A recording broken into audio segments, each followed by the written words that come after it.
Hello guys! Maluto kita spaghetti, pero wala kita tomato sauce. So, mangita kita kami Diyos, mangipo kita kang kamatis sa likod balay. Tadan! So, kagwapa ka mga kamatis ba? So, himuon naton, pangitaan natin ka mga sangko.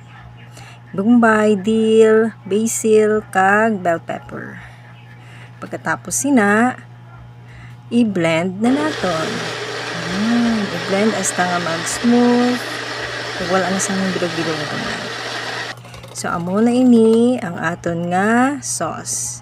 Maprito kita kang hotdog. So, kahoy ang gingamit ko guys kay mahal ang gasol. Lutuan natin hasta nga mag-brown. Tapos, mag-isa ako kang ahos. Pag-ibutang natin ang aton nga tomato sauce.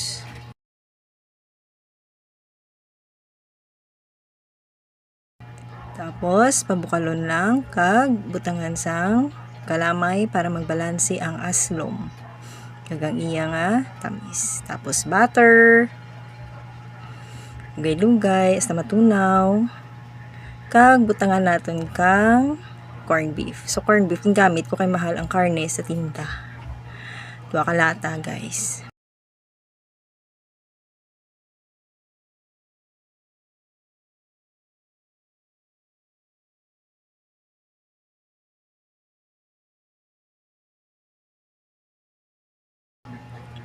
Then, after, ara ang aton nga liver spread.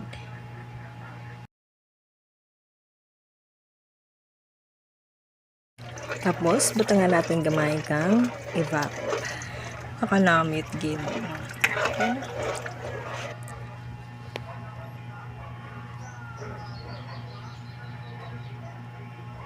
Let's get out.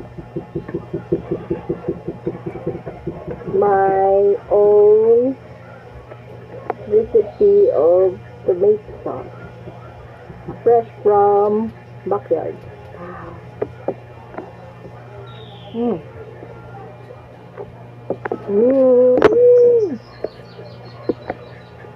Next.